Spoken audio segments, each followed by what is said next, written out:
continuem acreditando na agenda, continuem ali perseverante, porque eu acho que é uma agenda que cada vez mais vai ter relevância, que ela está cada vez mais conectada e achando os elos com a gestão do negócio, com a Uhum. eficiência, com o resultado. Isso está cada vez mais criando raízes dentro das empresas para achar esses pontos de conexão. Então, eu acho que esse é um caminho natural em que CX cada vez mais vai estar na discussão estratégica.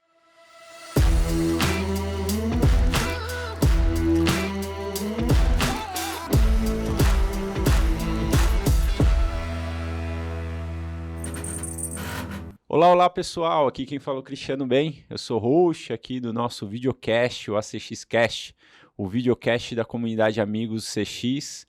Hoje estamos com um convidado especial aqui, que é o Anderson Almeida, ele é Head de Customer Experience no Itaú BBA. E aí, Sim. Anderson, tudo bem? Tudo bem, é um prazer estar aqui com você. Acho que bater um papo sobre CX sempre é muito legal aqui, poder compartilhar com pessoas que também gostam muito do tema aqui. Pô, legal, Anderson. A gente que agradece você ter vindo. A gente se conheceu lá no Banco ABC, né? No Isso, meetup que tivemos. perfeito. E foi muito legal a tua palestra. Eu falei, putz, vamos trazer aqui o Anderson justamente para trazer os insights. E eu acho que é bem legal a gente falar um pouquinho, não só de CX, mas principalmente o que me chamou muito a atenção, que você conseguiu trazer o conceito de UX com CX, que a gente também vai falar um pouquinho. Mas antes disso, eu vi que você tem uma jornada profissional bem legal no Itaú, né? Sim, A gente estava falando um pouquinho disso antes. sim. No Itaú Mais Varejo, tal, e agora você está no Itaú BBA. Conta um pouco para a gente, desde a tua formação, você é formado em quê e até agora, na sua responsabilidade ali como Head de CX. Legal. Bom, acho que para começar, a minha formação é em estatística, né? Então, né, fiz estatística ali na Unicamp e o meu primeiro estágio foi em indústria. Na época ali fazendo, né, estatística na Unicamp em Campinas, eu acabei fazendo um estágio na ROD ali em Paulínia, indústria química, Uhum. trabalhando na área de processo de qualidade. Então, acho que foi o primeiro momento ali que, de alguma forma, eu já estava, sem perceber, lidando com melhoria de alguma coisa, de um processo. Não era exatamente no cliente, é interno ainda, era uma visão de Aham. processo, mas foi o primeiro contato e foi onde acho que eu gostei bastante de trabalhar, né, usar dados e estatística para melhoria de processo e controle de qualidade. E ali eu comecei a exercitar muito esse lado de visão, acho que mais ali de processo uso de dados.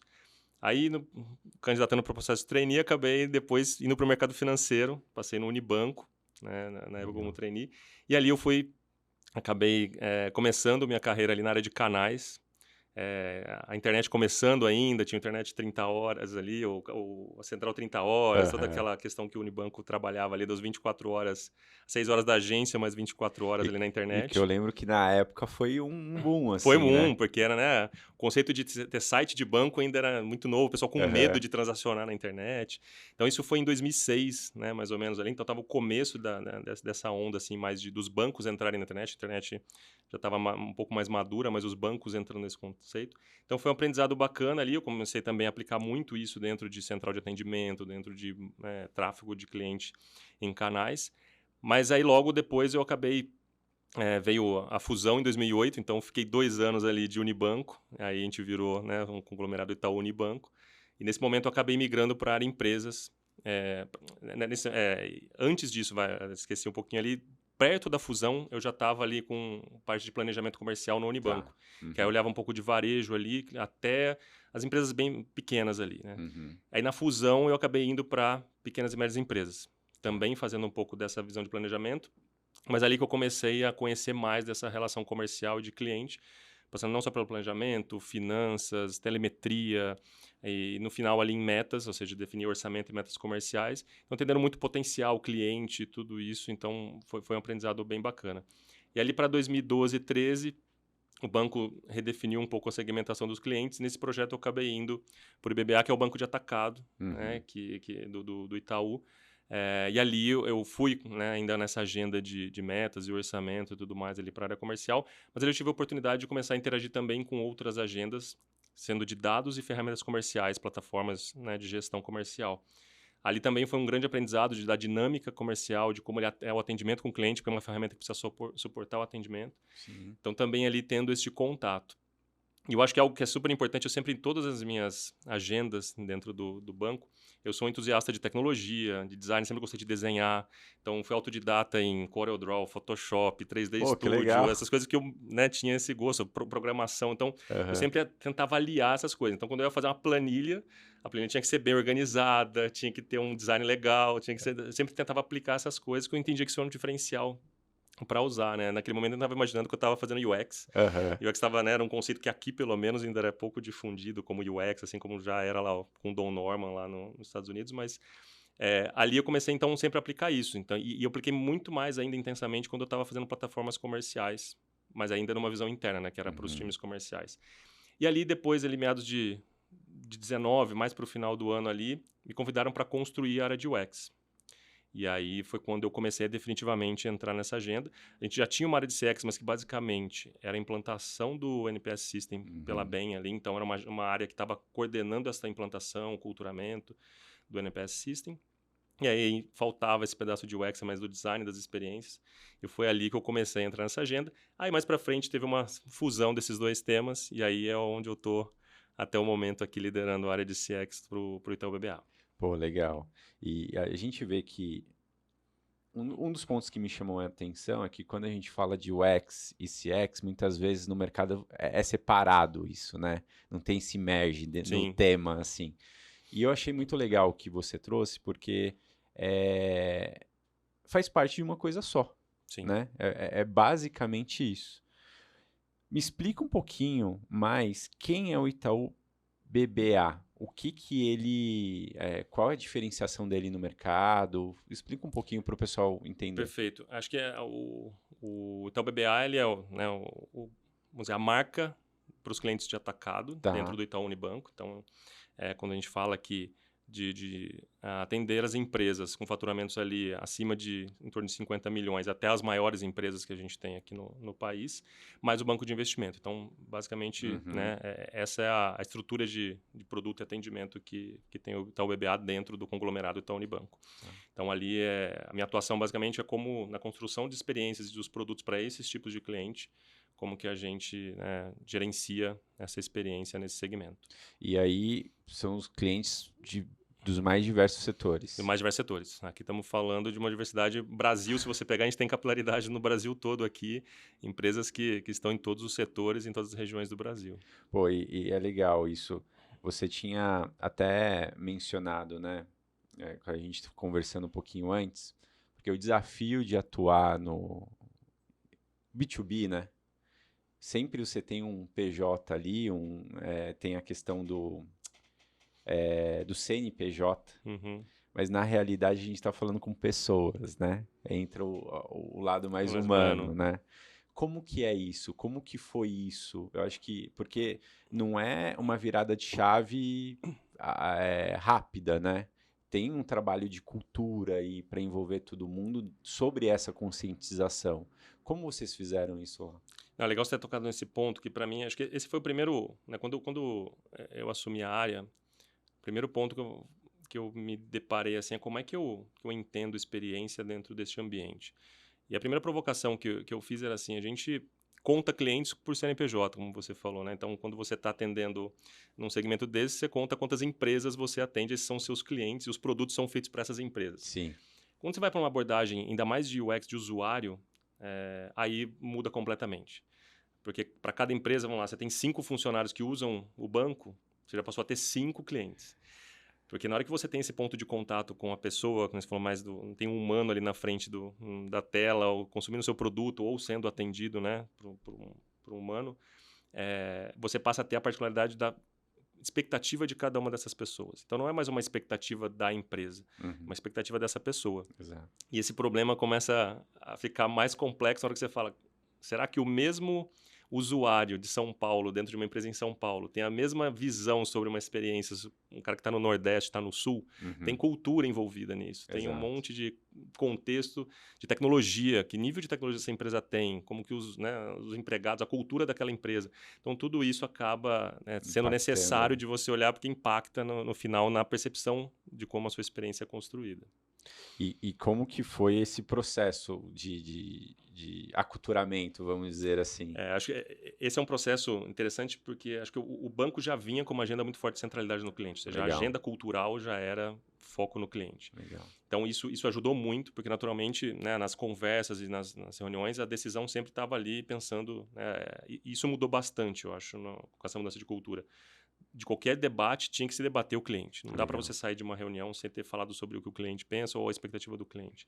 Então, isso ajuda muito. E colocar essa perspectiva do usuário acabou, mas aí o processo foi muito com informação, com dados sobre esses usuários. Uhum, Então, acho que esse é um ponto importante. Quando a gente começou a área de UX, uma agenda que era mandatória é ter um time que olhava dados. uhum.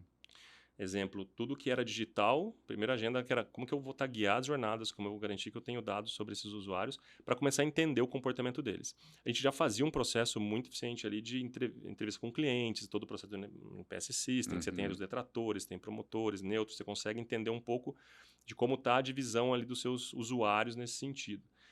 Mas faltava um pouco de elemento para ter mais tempestividade. Então, conhecer mais como ele usa mesmo o produto de uma forma mais eficiente. Então, essa foi uma agenda super importante para fazer essa transformação. Tem informação Legal. e dado até para as pessoas começarem a conhecer, e aí na hora que ela conhece, tem facilidade Abre a luz, abre a né? luz, fica mais Exato, claro o que ela fica bem precisa mais claro. fazer, por que ali tem um problema.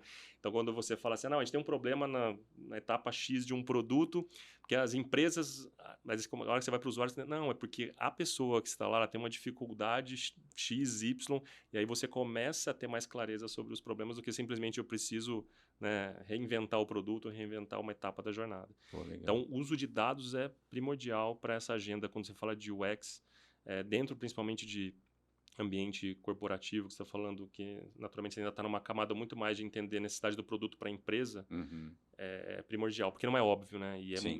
Como a gente falou, é multivariado. Você está falando de regiões diferentes, então não dá para tirar conclusão com uma amostra muito... eu peguei aqui em São Paulo, visitei as empresas, conversei com os usuários, pode ser que você erre, na hora que para um produto nacional, de dimensão nacional, você pode errar muito aqui, porque tem muito essa questão do regional e dos setores aqui. Além de ser regional, os setores, como você Sim. mencionou, né? Não, Porque, perfeito. Os setores também, olha, né? é outro. Você começa a ver, são realidades que são bem Distintas, distintas na hora que você fala da necessidade. E isso passa muito quando a gente fala de usuário, a gente está falando assim, de necessidades, mas quando a gente fala, diferente da PF, que naturalmente as pessoas estão mais inseridas no dia a dia delas, no lifestyle delas, o que elas estão fazendo, então tem mais essa relação na experiência. Quando a gente fala de PJ, é otimizar. O cara está ali trabalhando com a sua Exato. ferramenta, com o seu produto, o seu serviço. Então, é uma visão muito mais de otimizar, de gerar uma confiabilidade, segurança e otimização de tempo, que é um aspecto completamente diferente de você abordar, né? Então, Exato. você tem que ter muita informação e muita tranquilidade de conseguir olhar para esta ótica, não para uma ótica generalista, né? Acho que isso é super importante. Pô, legal. Hoje, como que está estruturado a área de CX, UX lá de vocês? Bom, então, como eu falei, a gente fez, né? Então, tinham agendas ali paralelas. Quando a gente fez essa união, a gente dividiu basicamente em 3 grandes escopos, né? Tá. Então, a gente continua ali tendo a voz do cliente, as informações do cliente, e tem uma área de CX Insights, que é a área, né, que basicamente pega todas essas informações e entende e começa a criar ali, né, os diagnósticos para a gente entender onde a gente tem pontos de melhoria, onde está bem ou não está, para a gente fazer essa gestão da experiência. Tá? E é uma área que tem muita relação com todas as comunidades de produtos, levando para cada uma das jornadas. Então, vamos dizer assim, CX Insights é a área que tem o mapeamento de todas as jornadas de cliente, o Customer Journey Map, e acompanha ali de uma forma mais profunda para, junto com os donos dos produtos, debater as melhores alternativas ali para evoluir essas jornadas na ótica do cliente. Tem uma de research, que aí é um research muito mais estratégico, né? Então, né, não é aquele research em si ali quando você está construindo a jornada, que é o mais natural, que você está no ponto de contato ali com o cliente, mas é um pouco mais para as visões estratégicas de testar hipóteses um pouco mais amplas. E depois um time, uma estrutura que é a parte toda de design, então são os designers espalhados ali nas squads, nas jornadas de produto, fazendo, né, definitivamente ali o desenvolvimento e a evolução dessas jornadas no ponto de contato com o cliente. E aí essas 3 áreas, né, tem um fórum que elas se conversam muito.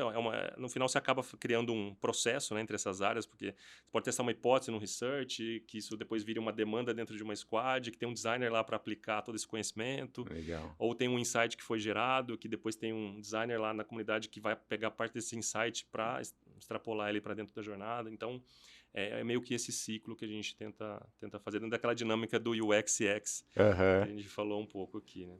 Pô, que legal. E hoje você mencionou que o Itaú começou com a implementação do NPS System, né? Mas hoje quais métricas vocês utilizam, a NPS ou além do NPS, para entender um pouco mais os clientes? Além do NPS, o CSAT, ou todas as métricas que a Sim. gente conhece aqui do pacote ali de CX, a gente tenta fazer uma relação muito com o negócio, então, que a gente chama de alavancas.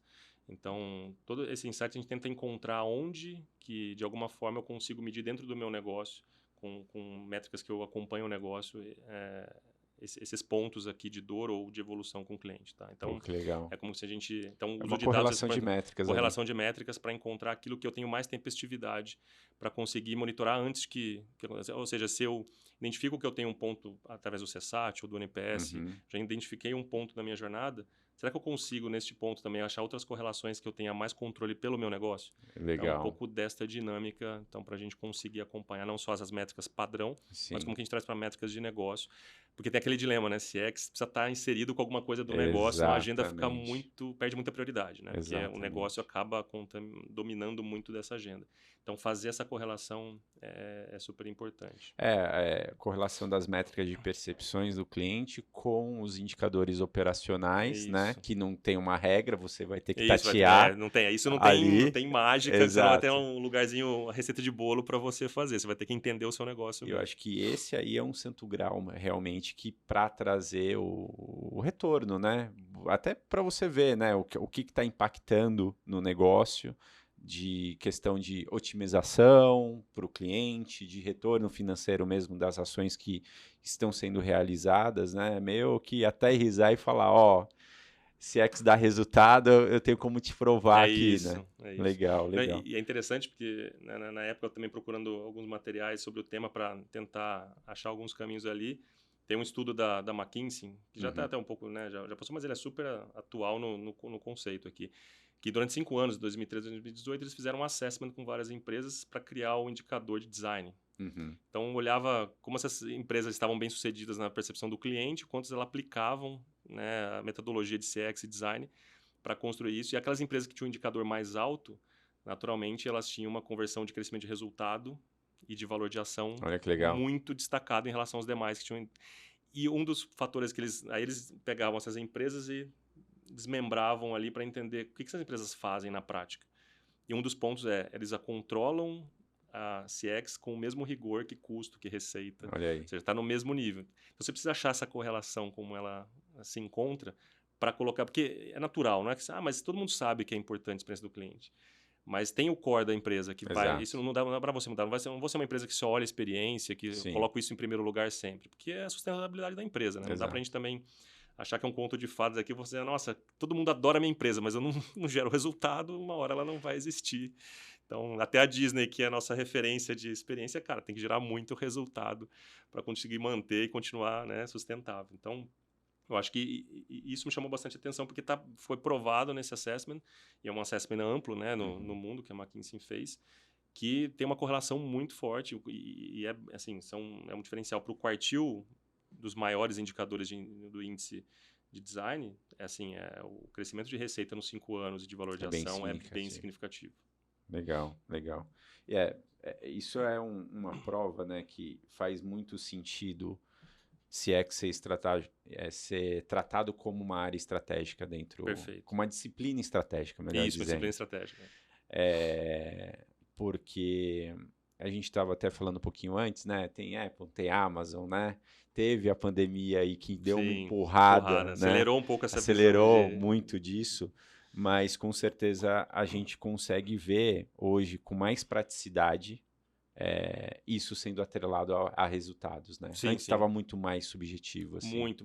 E eu acho que é muito por essa questão do CX ainda ter aquela raiz atrelada ao design. que começou ali, né? Eu gosto muito do Don Norman ali, né? Da história dele ali. Quando ele começa a aplicar os conceitos, uma visão mais de cliente, do design para o usuário, e aí começa essa questão. Então, isso acho que ficou muito enraizado. A hora que você começa a olhar uma perspectiva muito mais ampla dessa correlação com o negócio, como que eu gero mais valor para o cliente, não só pelo design, mas através de um processo ou de um produto que tem um fit melhor para o cliente, acho que isso começa a ganhar essa percepção, essa capacidade de permear mais o ambiente da empresa. Da empresa, legal. No Meetup, como eu mencionei, eu acho que chamou muita atenção. Teve algumas palestras lá, foram ótimas também, falando de tecnologia, dos avanços e tal.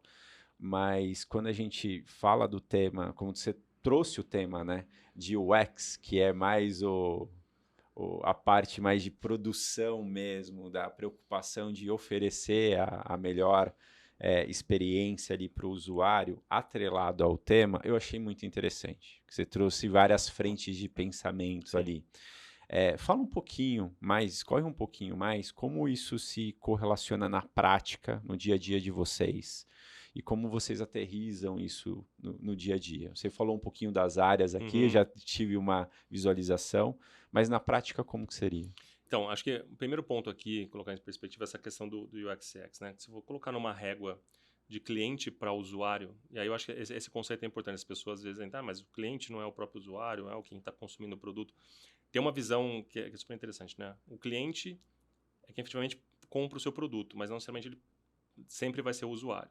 Exato. Eu tento usar o exemplo, você vai comprar um presente para alguém, você vai numa loja comprar uma camisa para alguém, não necessariamente, né, você foi lá, teve a experiência de compra, olhou o produto, tudo mais, mas quem vai usar esse produto no dia a dia, vai ver a qualidade desse produto, é quem vai receber o presente. Exato. Então, você pode ter duas pessoas diferentes, e no que a gente fala de empresa é um pouco disso. O CNPJ está ali na visão cliente, talvez você está tendo um relacionamento com o CFO, com um cara que tem uma visão mais estratégica da empresa, que é um tipo de relacionamento. Para depois ali contratar um produto que depois vai ter um usuário dentro da empresa que vai consumir esse serviço. Então, essa régua do cliente até passa muito por essa questão do... O CX talvez seja mais essa visão cliente, que tem mais a visão de você olhar como que você se comunica, como que você oferta, como que você tem o pós-atendimento, como você faz a relação comercial, tudo isso está muito mais uma visão que a gente fala de CX, então isso está muito atrelado à força comercial ou seus canais de venda. Quando você vai descendo essa régua para o usuário, você vai passando mais para uma disciplina de UX, que, lógico, tem uma questão da visão de construção de jornadas e múltiplas jornadas, combinação de jornadas, mas até uma visão de UI mesmo ali, de interface, que isso vai acontecendo. Então, nesta régua, então desde ali, quando você fala um NPS, neste nível de CX aqui, de Customer, até chegar numa variável que você consegue medir a interação do usuário num clique, então é isso que a gente tenta fazer, permear isso dentro das comunidades, cada um no seu momento certo. Então, tem uma decisão mais estratégica que está falando ali dos temas mais amplos do cliente, como a empresa mesmo, qual setor ela é, que tipo de produto se encaixa, como que é a definição de preço, de risco, né, quando falamos de mercado financeiro. Sim. Tudo isso está numa visão muito de CX. Mas quando você vai para uma jornada principalmente digital, você também pode ter uma jornada ali de usuário humana, mas principalmente digital, você começa a ter que colocar esse tipo de informação em outros lugares. Então, dentro das comunidades, donos das jornadas. Então, fazer essa gestão, acho que é a forma como a gente tenta aterrizar. Então, a gente tem todas as informações, elas precisam se encaixar nesses níveis. E aí, dentro desses níveis, sempre vai ter alguma área ou alguém responsável por este contato com o cliente nesses níveis. Né? Então, acho que encaixar isso dentro dessa régua é o mais importante para ter esse quebra-cabeça para as coisas aterrizarem e chegarem onde precisam chegar. Pô, que legal. E na tua visão, dentro desse processo todo, quais são os principais desafios aí para tracionar essa jornada de CX dentro da organização? Eu acho que o principal desafio é prioridade. Assim, as empresas, né, sem exceção, sempre estão precisando de mais tempo e dinheiro e orçamento para priorizar o que precisa entregar e fazer. Então, entrar dentro dessa dinâmica e colocar esse tipo de abordagem para as pessoas terem esse olhar, eu acho que é um desafio. Acho que a cultura de centralidade no cliente ajuda muito, porque as pessoas ficam já com aquele mantra de, cara, se eu não falei com o cliente, eu sinto que eu estou devendo. Então, acho que quando você tem essa cultura já implementada, as pessoas naturalmente falam, cara, eu não posso avançar. Mas tem o prazo, tenho prioridade, tem um backlog para fazer. Como é que... As pessoas começam a ter essa cultura e começam a encaixar dentro dessa dinâmica esse tempo para falar com o cliente, para entender o cliente e para debater o cliente ali. Então, acho que o maior desafio é como é que, primeiro, cultural, né, isso acho que é o mais óbvio, mas também como é que as pessoas estão preparadas para interagir com o cliente, interagir com o fornecedor do cliente, o que fazer com essa informação. A hora que esse amadurecimento vai acontecendo, aí naturalmente as coisas vão fluindo. Mas sem isso, por mais informação que você tenha, qualidade e conhecimento, ela não vai entrar na esteira para chegar no delivery. Uhum.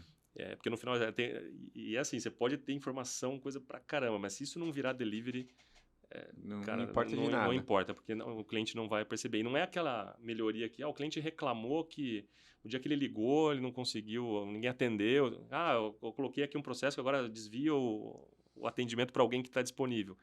Cara, não é só isso, isso é um enxugar-gelo, né? Como Exato. é que isso está dentro do dia a dia estruturante? A pessoa, na hora que, pera, mas isso aqui, ela critica o processo todo, ela consegue olhar, né, com uma visão de que, será que isso aqui eu consigo otimizar, eliminar essa etapa? Não é o tratar o erro, né? Como é Uhum. que eu, entendendo do erro, eu questiono sempre o meu processo como um todo. Legal. Então é um processo que eu acho que a dificuldade começa, né, nessa questão cultural, porque ela precisa estar conectada na veia ali no dia a dia, tem que ser algo muito automático, tá, né? Tá programado nas pessoas que são responsáveis ali para não escapar, porque Exato. se você sempre vai ter alguma coisa para entrar como prioridade. E, cara, hoje quantas pessoas são, assim, que ficam à frente da parte de CX ali? Hoje a gente tem a maior parte ali com os designers, porque a gente tem uma capilaridade de jornadas e produtos muito grande, então ali em torno de 50 pessoas.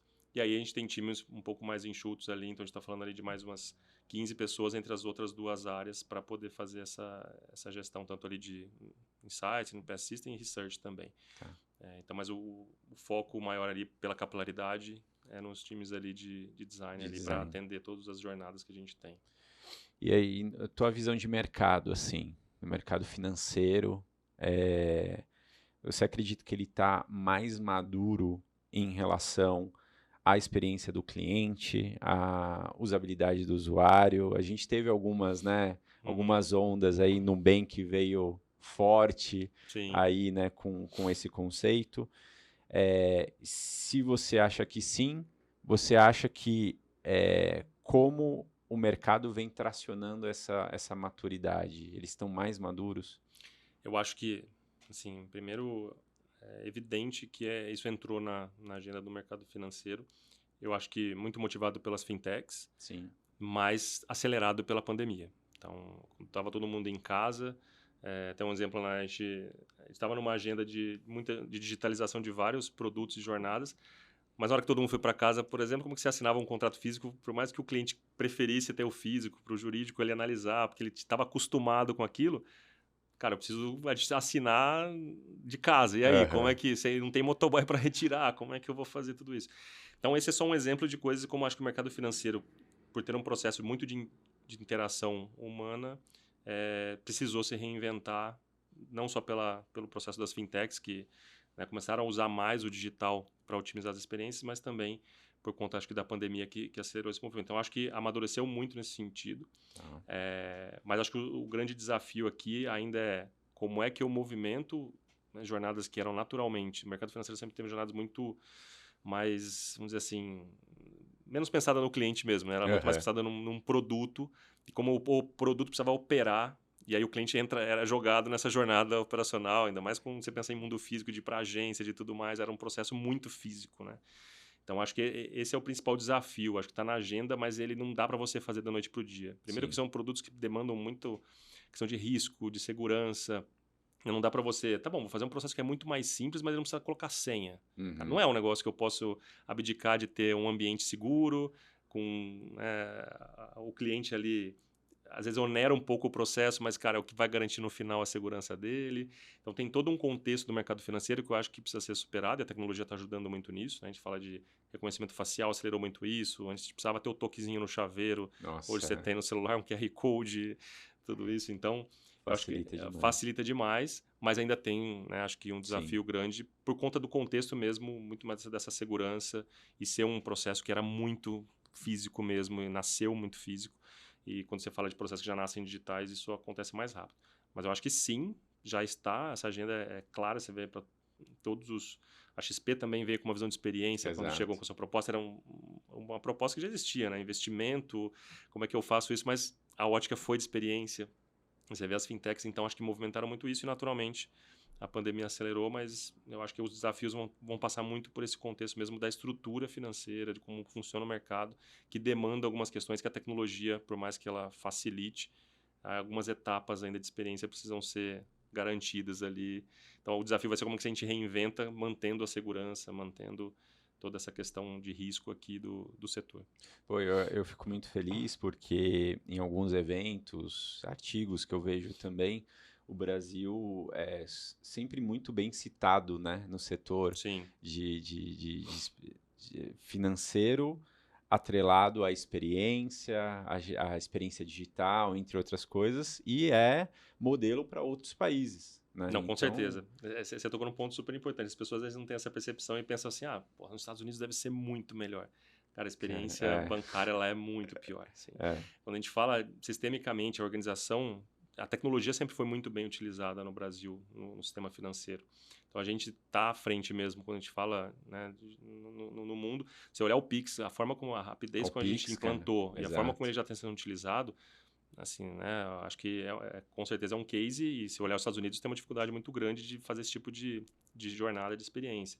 Então, o mercado mesmo não é só ter a tecnologia disponível, o investimento, né? Tem uma cultura, acho que do mercado financeiro que sempre foi muito voltada para essa eficiência de todo o sistema, que eu acho que e a segurança do sistema, que eu acho Exato. que isso é super importante. A gente tem no Brasil também uma segurança robusta.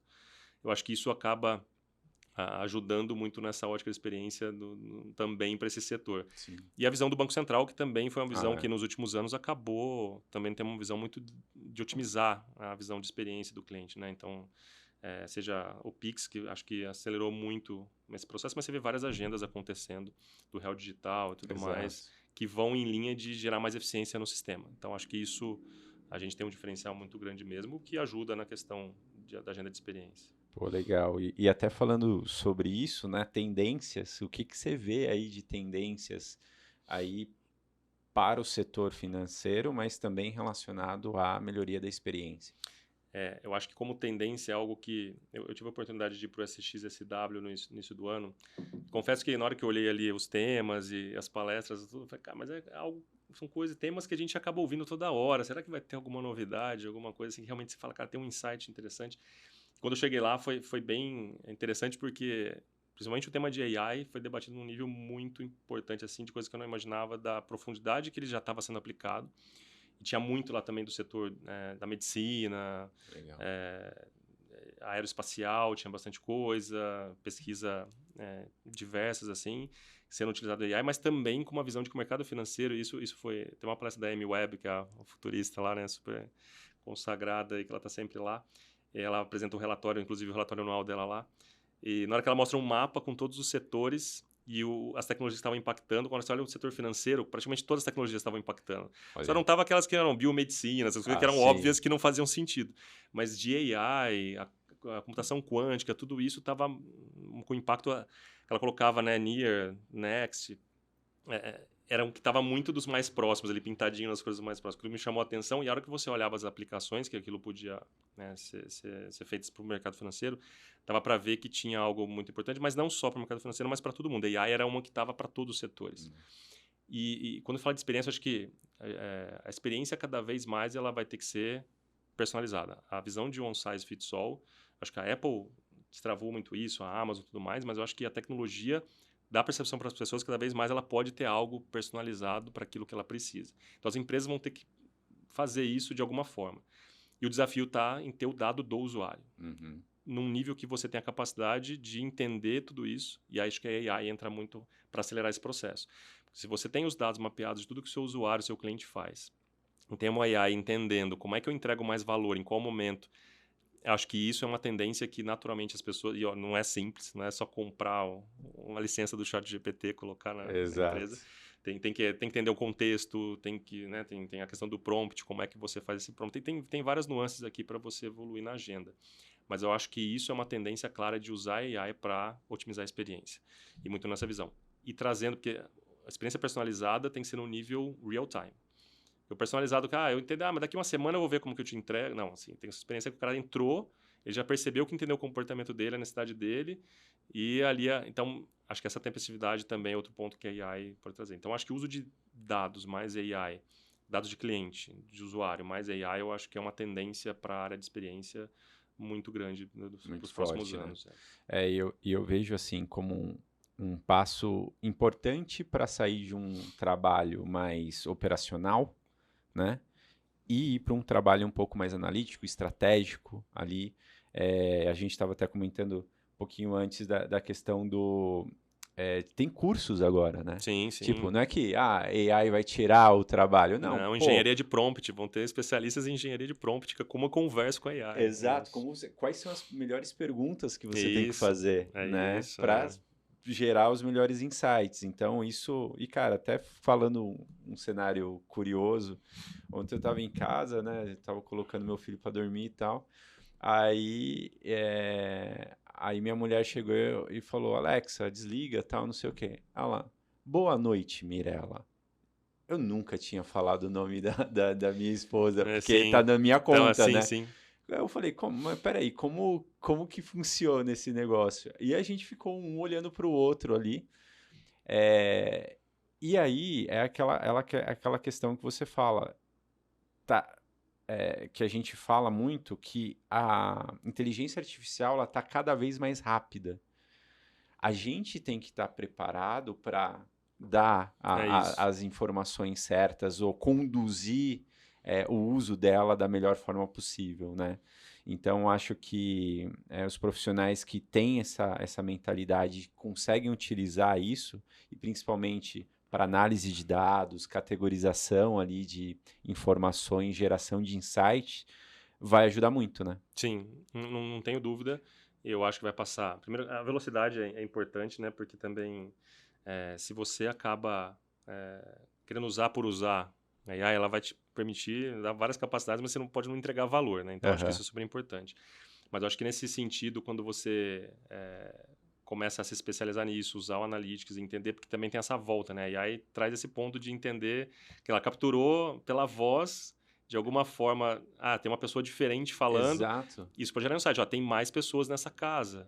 Eu posso exato, ofertar produtos diferentes? Qual que é o comportamento? exatamente. Então, através desse comportamento, você pode identificar se tem criança, se não tem. E aí, então, usar dados também para tudo isso, para otimizar a sua oferta, otimizar a sua experiência, é super importante. Tem, acho que em todos os setores, né? Acho que não só a AI para otimizar desenvolvimento de produto, que você Uhum. consegue simular mais rápido um cenário de um produto, mas também para otimizar a experiência daquilo que você não está esperando. Por exemplo, tem montadores de carro que já conseguem entender aonde você abre o vidro do carro. Então você pode personalizar. Então toda vez que você passa numa cancela ou você entra na cancela do condomínio, ele vai abrir automaticamente. Parece uma Exato. coisa simples, né? Não, cara, Aham. vou lá e aperto o botão do vidro. Mas no dia a dia, na hora que você se acostuma, que você parou o carro naquele momento, o vidro já está abrindo, você já está. É só um exemplo de como a AI e a experiência começa, né, naturalmente, de novo, vai passar por esse analytics, né? Você não vai criar uma feature sem antes entender, cara, isso faz sentido, Exato. capturei esses dados, então tem um tempo de entendimento, mas naturalmente você abre um leque de oportunidades de surpreender o cliente. Quando a gente fala de hiperpersonalização, eu penso muito na pessoa, né? A gente pensa muito no dia a No dia a dia. dia. E veio aqui como pensar a hiperpersonalização para um cliente PJ, né? É lógico, tem os seus usuários, tal, mas eu acho que é bem nesse sentido que você falou, né? Analisando a usabilidade que cada um tem, né? É isso aí. Se você não tem a capacidade de entender quais os caminhos e quais as jornadas como ele consome os seus produtos, até para o mercado financeiro, no PJ, você não consome dificilmente você vai consumir um Sim, produto, né? Geralmente você tem uma combinação de alguns produtos que é um pacote mínimo para gerenciar uma empresa ali. Evidentemente você vai ter para um setor ou outro ali uma questão de um produto só, mas é menos evidente. Como que ele utiliza a combinação desses produtos? Como que é a jornada dele? Porque isso precisa otimizar no final a jornada dele, exato. né? Que a gente está falando de alguém que está numa empresa, ou a empresa está contratando mais gente porque o seu processo não é eficiente, então ela precisa de mais pessoas para executar o processo ou o uso do serviço bancário. Então, monitorar isso, entender como que você cria caminhos mais... como se fosse, você tem em vez de 10 passos para fazer isso aqui, dá para eu combinar... E não é que de novo, não dá para ser um size fits all. Exato. Porque cada um usa uma combinação diferente. A gente falou, setor, região, cada empresa tem uma dinâmica. O dia do mês, como que ela opera, pode ser diferente nesses produtos. Então, ter essa capacidade de combinar essas coisas de uma maneira hiper personalizada, que é algo que a gente vê também, assim, dentro de uma mesma empresa, pessoas com perfis diferentes de uso. Exato. Cada um consome 2 produtos aqui, a combinação de um desse mais um outro produto. Esses combos de jornadas são diferentes, inclusive, dentro da mesma empresa. Então, conseguir hiperpersonalizar, chegar neste nível, é super importante para chegar nesse estado da arte aqui que a gente está falando de usar AI, usar dados analíticos para entregar valor. E ainda exatamente, porque aí é o valor no mercado onde tem muita commodity, né? Tá tudo muito parecido, tal. Isso. Você está entregando um valor ali que é otimização, facilidade, credibilidade, segurança, né? É isso. Muito legal. Passa rápido, né? Passa. A conversa, é bom, o papo é bom. Mas eu queria saber se você tem algum recado para a gente finalizar aqui. Um recado para quem está nos acompanhando. Qual recado você deixaria para a comunidade Amigos CX? Bom, acho que primeiro o recado aqui é continuem acreditando na agenda, por mais difícil ou resiliência que vocês precisam ter, é uma agenda que vale a pena, né? Toda evolução, acho que todo mundo que está nessa agenda sabe disso, mas continue ali perseverante, porque acho que é uma agenda que cada vez mais vai ter relevância. Como a gente falou sobre vários aspectos aqui, ela está cada vez mais conectada e achando os elos com a gestão do negócio, com a eficiência, com o resultado. Isso está cada vez mais criando raízes dentro das empresas para achar esses pontos de conexão. Então, eu acho que esse é um caminho natural em que CX cada vez mais vai estar na discussão estratégica. Eu acho que ela começou num estágio muito ali de desenhar uma jornada, de escutar cliente e tal, mas ela vai passar a definir decisões estratégicas dentro das empresas que vão, inclusive, gerar mais resultado numa visão aqui no tempo. Então, acho que isso, para mim, é super relevante, sabe, poder estar nessa cadeira. Eu acho que é super importante poder fazer esse movimento. Então, um recado dele, façam parte de um movimento conjunto aqui, vão cada vez mais fazer com que esse tema, a troca de experiências e como a gente evolui essa agenda, acho que é bom para todo mundo. Então, acho que isso é super importante. E não esqueçam da agenda de dados. CX sem uma agenda estruturada de dados. Não é o dado assim, mas eu tenho lá, tem um pessoal que tem um dado. Não. Precisa ter uma agenda de CX de dados, né? com propriedade, para dizer o que eu preciso, como eu preciso, lógico. Vários dos dados vão estar já na empresa. Mas entender essa agenda de o que é prioridade no mundo de dados precisa ter um foco dentro de CX também. Então, acho que esse é o recado. Nunca esqueçam de olhar dados. Como eu falei, estatístico aqui está sempre como, né? falando de dados, mas eu acho que a gente tocou sobre vários temas aqui. A velocidade, hiperpersonalização e a capacidade que eu tenho de me antecipar a necessidade vai passar por dados. Não dá mais para o cliente ficar esperando. Ele precisa estar ali cada vez mais real-time com o valor ali entregue para ele. Então, acho que esses pontos são super importantes aqui. E essa até é uma necessidade do cliente, né? Porque a partir do momento que ele tem uma experiência em outro setor, na vida dele não precisa mesmo, ser o mesmo, não precisa ser o mesmo. Ele fala, opa, mas espera aí. Ele já faz essa correlação, né? Ele já tem todos os meus dados. Por que ali não tem? É isso. Né? Por que tá assim, né? Mas legal. Anderson, super obrigado pela tua presença. Pessoal, super obrigado por terem acompanhado esse episódio. A gente está aqui tanto no Spotify como no YouTube. E Anderson, compartilha também seu LinkedIn, seus canais. Bom, tem um LinkedIn, Anderson Almeida lá. Se você colocar Anderson Almeida, já vai aparecer lá. O que tiver de CX lá provavelmente vai ser o meu lá. E, bom, acho que não tenho nenhum canal específico aqui, não produzo conteúdo, mas estou à disposição para quem quiser lá se correlacionar lá no LinkedIn, a gente trocar ideias e tudo mais lá sobre o tema ou outros assuntos aqui do setor também. Então, fico à disposição aí para trocar ideias com todo mundo aí. Acho que é um prazer ter participado aqui. É muito bom poder cada vez mais conhecer e encontrar pessoas para debater esse tema. Então, foi um prazer aqui poder compartilhar essas ideias aqui. Perfeito, Anderson. Super obrigado. E, pessoal, toda quarta-feira, ao meio-dia, um novo episódio para vocês, tanto no YouTube como no Spotify. Até a próxima. Tchau, tchau.